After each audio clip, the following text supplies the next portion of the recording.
Muy buenas tardes, muchos saludos a todos. Mi nombre es Denis Small, del movimiento La Ruchista. Esta es la reunión semanal, el informe semanal. Hoy es viernes 8 de julio del 2022. Se ha comentado mucho que las sanciones económicas impuestas, empezando hace algunos años en contra de China y ahora con una vehemencia total en contra de Rusia, por parte de Estados Unidos, por parte del Reino Unido, los países de la OTAN, que esas sanciones han sido un fracaso, que no han logrado lo que habían querido lograr.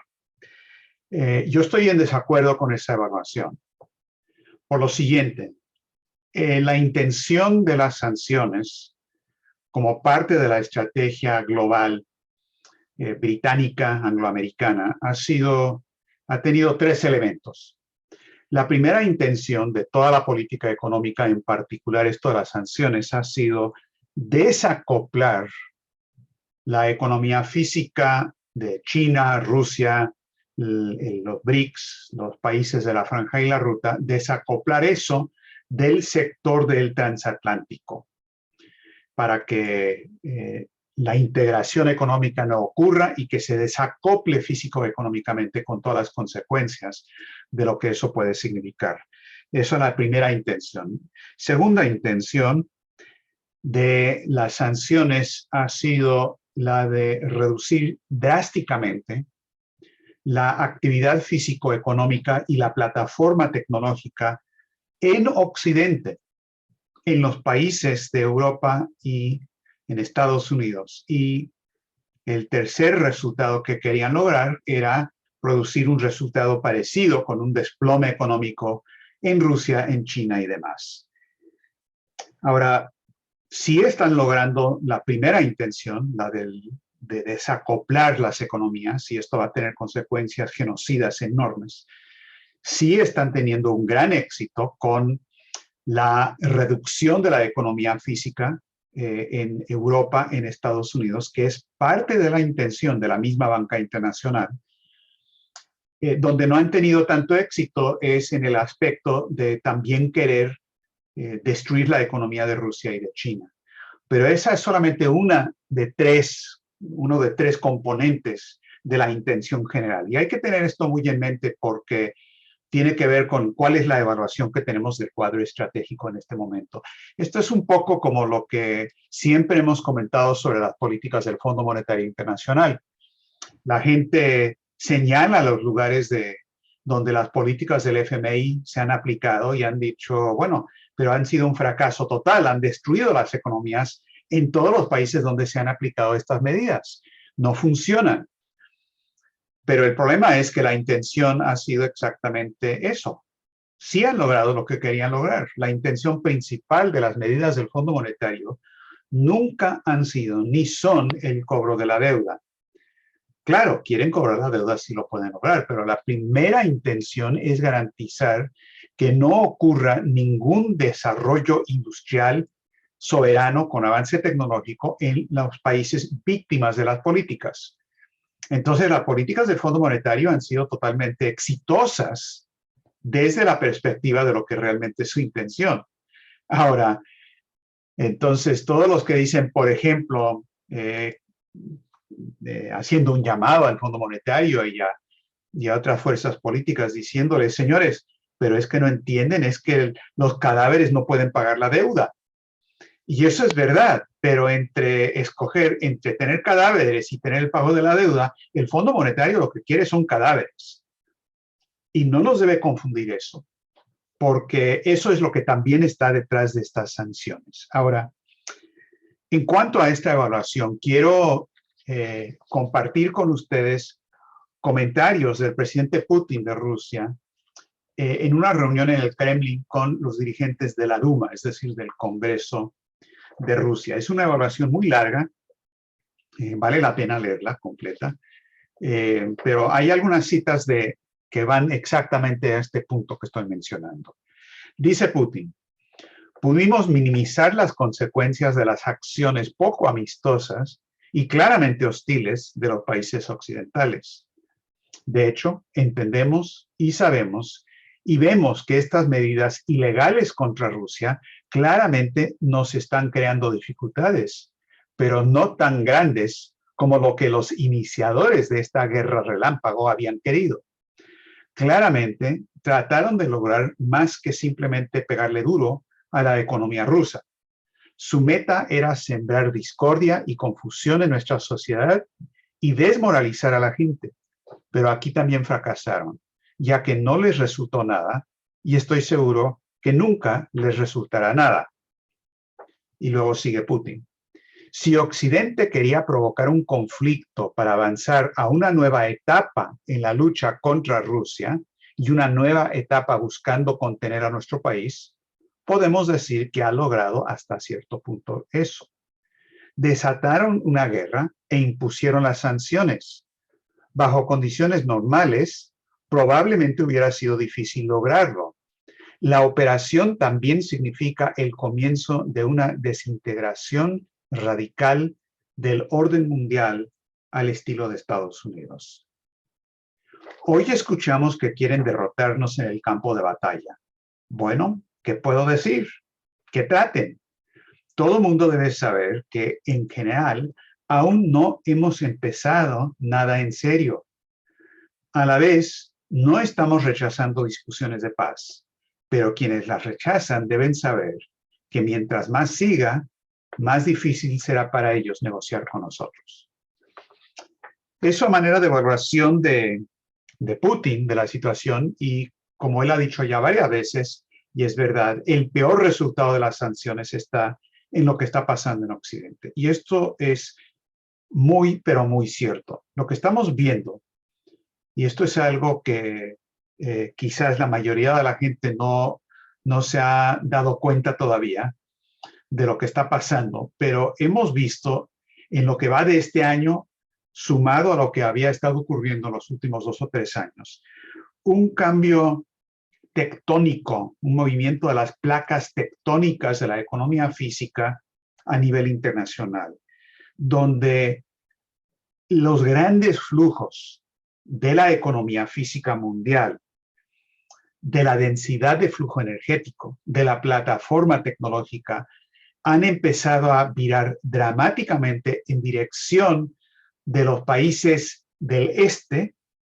hacia Asia, en cierta medida algunos de los países del tercer mundo, del sur, y en contra, saliendo de Europa en particular, también Estados Unidos y los países del sector en desarrollo que no han roto con este sistema del Fondo Monetario, el sistema del transatlántico. Esto se ve en varios aspectos, pero estamos presenciando ya en Europa y también en Estados Unidos una caída libre de la economía física. Nosotros en nuestras discusiones muy a menudo nos hemos centrado en la parte también financiera y lo que es la explosión hiperinflacionaria del sistema, y eso es muy importante. Pero no hagamos caso omiso de lo que está ocurriendo en estos flujos físico-económicos a nivel mundial. Me refiero a la energía en los diversos aspectos, petróleo, gas natural, carbón. Me refiero a otras materias primas, me refiero a los alimentos, fertilizantes, etcétera, etcétera. Vean los flujos a nivel internacional y verán que estamos ante un gran viraje, un maremoto de estos flujos internacionales. Les voy a dar un par de ejemplos. No es un cuadro sistémico, no tenemos todavía todas las estadísticas para demostrar eso, pero no es menos cierto lo que estoy diciendo. Unos ejemplos. El caso del gran proyecto de petróleo y gas natural en el este de Rusia que se llama Sakhalin 2. Está en el lejano oriente. Es el proyecto más grande de producción de gas natural en el planeta. Produce nada más en Sakhalin 2 4% de todo el gas natural del planeta entero. Es un proyecto que hasta ahora ha tenido una participación mayoritaria de Rusia. Gazprom tiene el 50% más una acción, es decir, tiene la mayoría. La Shell hasta ahora había tenido el 27,5% de la participación y luego dos compañías japonesas muy grandes, la Mitsui con 12,5% y la Mitsubishi con el 10%. La semana pasada, el jueves antepasado, Putin firmó un decreto, creo que se los mencioné la semana pasada, un nuevo decreto presidencial que dice básicamente lo que dice la Constitución mexicana de 1917, el subsuelo es nuestro. Lo que dice ese decreto de Putin es que todo lo que es recursos minerales, recursos energéticos que están en el subsuelo de Rusia, de aquí en adelante, intereses extranjeros no pueden participar en eso. Tienen que ser rusos, ya sea corporaciones estatales de Rusia como Gazprom o individuos o corporaciones o inversores rusos, pero ya extranjeros no pueden estar. Tienen 30 días para vender sus acciones y después de otros 3 meses, eso el gobierno los va básicamente a expropiar, vender los intereses y establecer un fondo de desarrollo. Esto es lo que acaban de aplicar en el caso de Sajalín. Ahora, es un ejemplo de varios, pero esto es muy grande. La Shell ya anunció que se van a salir, van a vender lo que tienen y ya se van, chao. Japón no puede hacer eso. La Mitsui y la Mitsubishi están histéricos por lo que está pasando, porque el suministro de gas a Japón depende de Sajalín. Estamos diciendo lo siguiente, 24% de la energía de Japón proviene del gas natural. El 9% del total de ese gas se importa desde Rusia. Si se elimina por completo ese suministro ruso, esto va a significar que instantáneamente desaparece el 2% de todo el suministro energético de Japón. Ahora, eso les puede parecer poca cosa, pero yo les puedo garantizar que un impacto de ese tipo energético en un país como Japón va a provocar una reacción en cadena en toda la economía física que va a producir resultados como lo que se está viendo ahora en Europa occidental. Un desplome total. Ahora, los japoneses, ¿qué produjo esto? Bueno, se puede decir que fue una respuesta inmediata a lo que está haciendo Japón. No lo creo.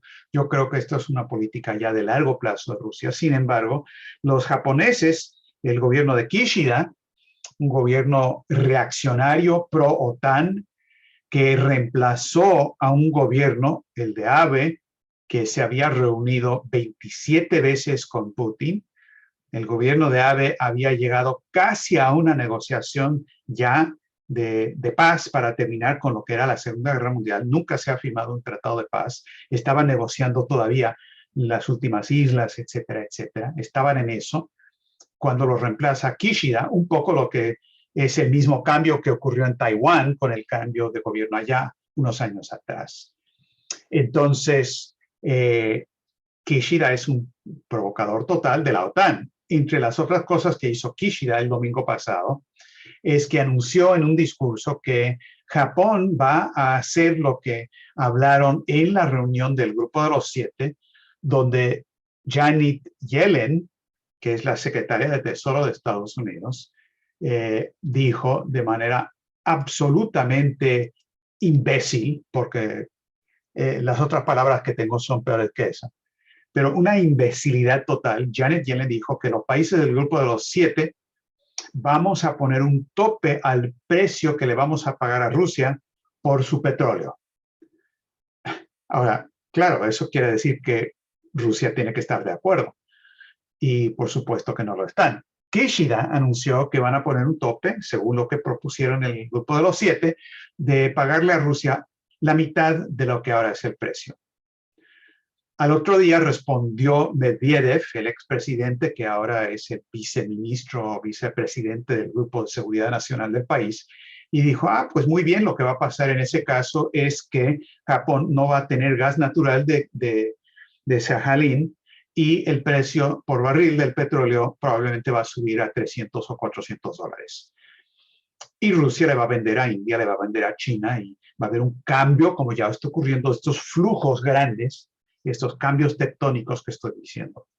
Entonces, hay una desesperación total ahora en Rusia, perdón, en Japón, no saben qué hacer, porque si rompen con Rusia y siguen lo que están exigiendo en Londres y en Washington, los van a quedar fritos.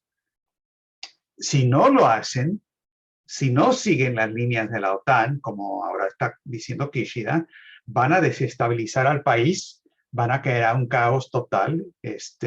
No sé, quizás podrían llegar hasta a asesinar con magnicidios a grandes personajes importantes del país.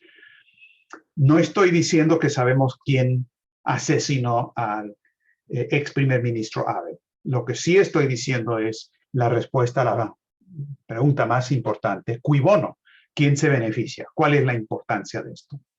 Estamos en una situación como la de la Primera Guerra Mundial con el asesinato del archiduque. Ahora, Japón, por lo tanto, está en una situación bastante difícil con estos cambios.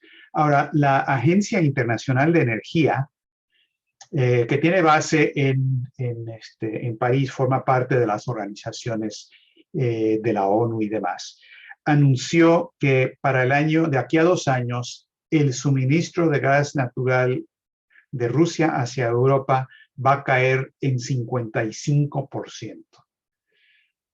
Y también eso es obviamente un cambio bastante grande. Europa depende de estos flujos de gas natural. No es tan fácil, es más, no hay de dónde reemplazar esos suministros. No hay gas natural licuado que pueda enviar a Estados Unidos en esas cantidades, ni para Japón ni para Europa. El precio de la electricidad en Europa, según anunciaron las fuentes oficiales, en el último año, julio a julio, se ha cuadruplicado. Es 4 veces más grande. Hay manifestaciones políticas en Holanda con agricultores que están protestando por la manera en que están destruyendo el país. Los agricultores de Alemania se sumaron a los de Holanda, cerraron la frontera. Hay protestas en Italia ante todo lo que está ocurriendo ahí también. En el Reino Unido, como saben, hubo manifestaciones y protestas de los sindicatos. Acaba de caer el gobierno de Boris Johnson. Que definitivamente eso no es malo. Boris Johnson fue uno de los que inició y llevó la bandera hacia adelante en la provocación con Rusia, respaldando a Ucrania. Él fue quien fue a Suecia y a Finlandia antes de que se sumaran a la OTAN para anunciar un acuerdo militar entre el Reino Unido y esos 2 países, es decir, respaldo militar del Reino Unido a esos 2 países. Es decir, los británicos han sido los mayores provocadores y Boris Johnson ha sido el peor de los peores. Entonces, eso no es malo, pero tampoco podemos decir que es bueno, porque quienes están como posibles nuevos primeros ministros son tan malos o quizás peores que Boris Johnson. Habrá que ver cuál es el resultado de todo esto, pero hay quienes han analizado que el gran perdedor por la caída de Boris Johnson va a ser Ucrania, porque su mejor amigo a nivel mundial ya está fuera de poder. Entonces hay estas reducciones de suministros energéticos, de alimentos, de fertilizantes y todo lo demás, que están creando un impacto enorme. El Banco de Inglaterra anunció que el año que viene va a ser terrible para el Reino Unido económicamente, mucho peor de lo que habían esperado. España anunció la tasa de inflación más grande de 37 años, creo que del 9,7% este último mes. Son elementos del cuadro. Y luego está el aspecto fundamental, que es el asunto de los alimentos. La organización, 7 organizaciones mundiales emitieron 5, exagero, solamente 5 organizaciones vinculadas a las Naciones Unidas. La FAO, el Programa Mundial de Alimentos, la Organización Mundial de Salud, UNICEF, etc. Publicaron un informe el 1 de julio llamado El Estado de la Seguridad Alimentaria y la Nutrición en el Mundo. Y ellos anuncian que el hambre a nivel mundial en el 2021 aumentó en 828 millones de personas. Por cierto, hay indicaciones que la pobreza también aumentó otros 800 millones de personas. China ha sacado a 850 millones de personas de la pobreza en 40 años. En los últimos 2 años, a nivel mundial, fuera de China, ha aumentado el nivel de pobreza. Pero regresando a los alimentos, tenemos esto de la caída de las condiciones de 828 millones. Ahora dicen estas fuentes, este informe de las Naciones Unidas, que en definitiva no está exagerando. Si algo pasa, están minimizando, reduciendo la importancia de lo que pasa. Ellos dicen que en este momento aproximadamente 2.300 millones de seres humanos sufren de inseguridad alimentaria moderada o severa a nivel mundial. Este es el 29% de la población mundial, está en esa condición. Y este es un aumento de 924 millones de personas que ahora tienen inseguridad a nivel severa o grave. El total son 924 millones. Este es un aumento de 207 millones en los últimos 2 años. Es decir, estas son indicaciones de lo que está pasando con estos movimientos tectónicos a nivel de la economía física mundial.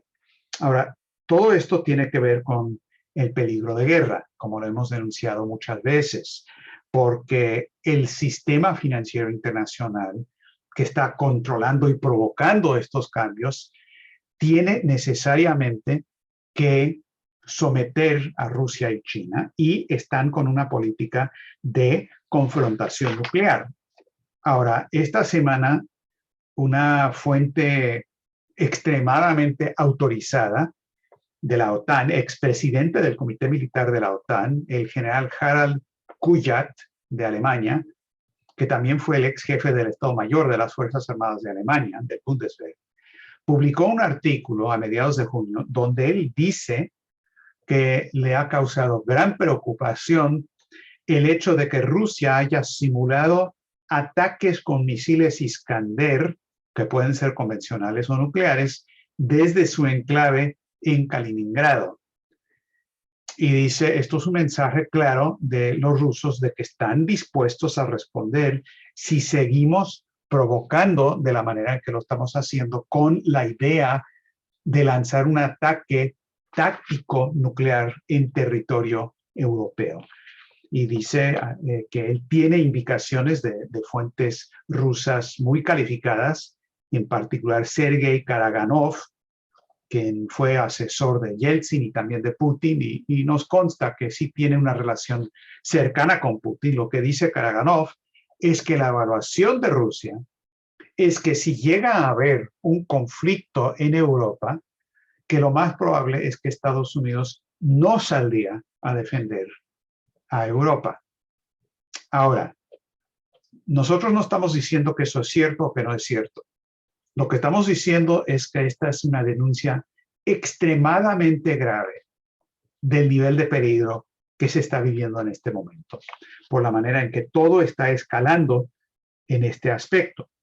Lo que sí estamos diciendo es lo que Lino LaRouche dijo en su artículo de 1981 y que todos ustedes recibieron con la invitación a esta reunión. No voy a repetir lo que dice LaRouche ahí, pero dice que empieza diciendo que en primer lugar quiero que quede absolutamente claro que un intercambio nuclear limitado al teatro europeo es una imposibilidad, que el orden de batalla de los rusos no es responder a un ataque en territorio europeo nada más primero y luego ver si eso escala y después quizás atacar a Estados Unidos, sino, como Helga LaRouche siempre ha denunciado, no puede haber una guerra nuclear táctica, instantáneamente eso se vuelve una guerra estratégica.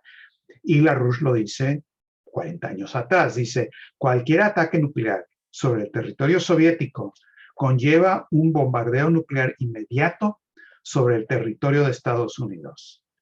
La política soviética es pasar a la ocupación de Europa Occidental después de acabar con la existencia misma de Estados Unidos. Y luego LaRouche pasa hablar del por qué. ¿Por qué hay esta política de provocación? Y dice que lo que está detrás de esto es la intención de establecer un orden malthusiano, unimundista, dice, o federalista mundial, unipolar, hay muchas maneras de decirlo, pero un orden malthusiano y que se requiere, dice, para lograr esto, destruir tanto a la Unión Soviética y a Estados Unidos en cuanto a su resistencia a las políticas malthusianas. Dice LaRouche en el 81 que esa política malthusiana ya ha avanzado bastante en Estados Unidos, pero sigue habiendo un problema en la Unión Soviética, aunque en ese momento había fuerzas malthusianas muy importantes en torno a la agrupación IIAA de Germán Gishiani y otros, muy conectados al Club de Roma. No tan así hoy día, pero que la intención del uso del terror nuclear por parte de estas fuerzas es garantizar que no pueda haber ninguna resistencia a lo que es una imposición de un mundo unipolar malthusiano. Ahora, esta evaluación de LaRouche es extremadamente importante porque nos indica, por un lado, lo que es la causa del problema y, por lo tanto, la dirección de la solución. Y tiene todo que ver con lo que está pasando ahora con estos movimientos tectónicos que les indicaba.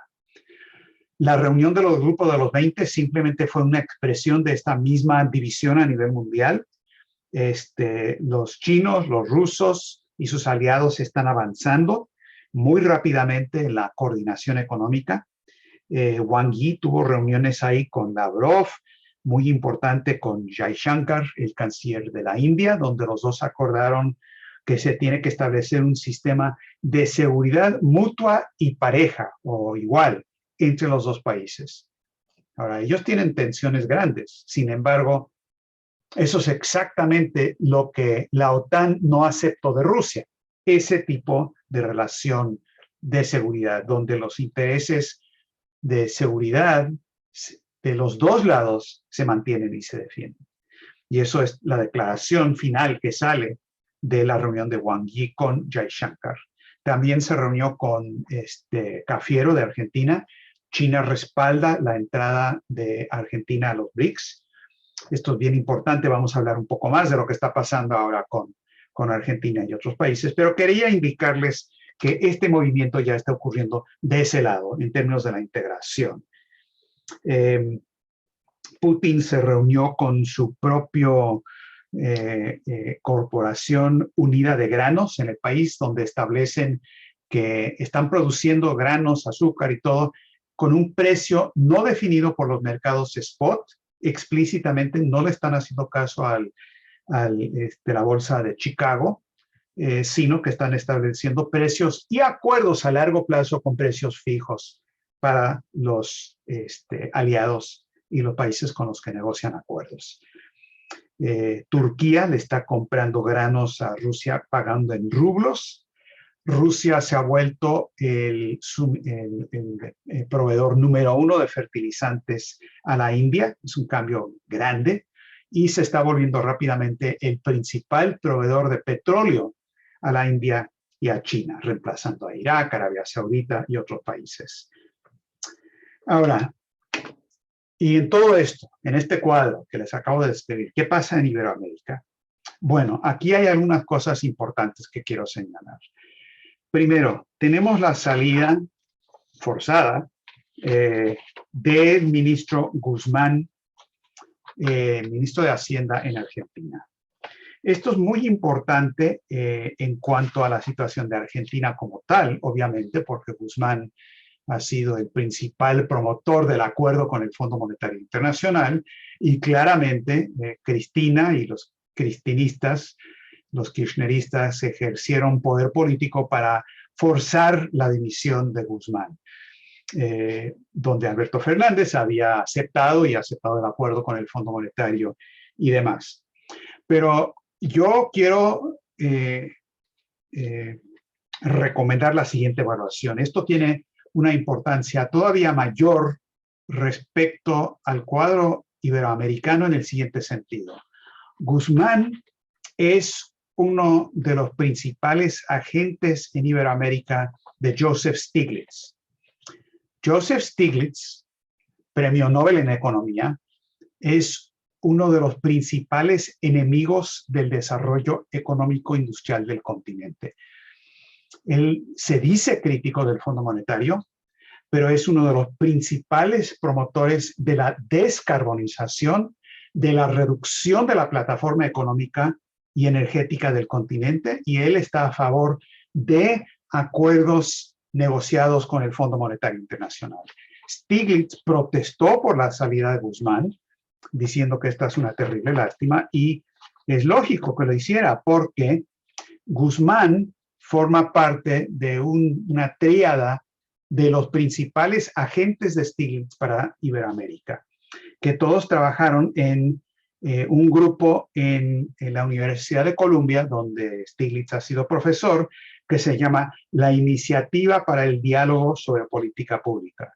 No es el instituto, es un error de dedo que pusimos en la declaración, se llama la Iniciativa por el Diálogo sobre Política Pública. Stiglitz formó y colocó ahí a los siguientes individuos. Número 1, Guzmán. Número 2, el señor José Antonio Ocampo, nombrado como el ministro de Economía de Petro en Colombia. Y de la misma manera en que Stiglitz dice que se tiene que descarbonizar, dice, y esto es del libro de Stiglitz del 2006, cómo hacer que la globalización funcione. Stiglitz dice que es necesario, para detener la crisis climática, hacer que todos los países del mundo impongan un impuesto común sobre las emisiones de carbono, o lo que es lo mismo, un impuesto sobre el petróleo, el carbón y el gas, con tasas que reflejen las emisiones que generan cuando se queman. Las empresas y los hogares responderían a este impuesto reduciendo su consumo, y por tanto sus emisiones. El impuesto se fijaría lo suficientemente alto como para lograr una reducción global de las emisiones equivalente a la prevista en el enfoque de objetivos comunes de Kioto. No lo podría decir con más convicción el príncipe Felipe. Esto es lo que dice Stiglitz.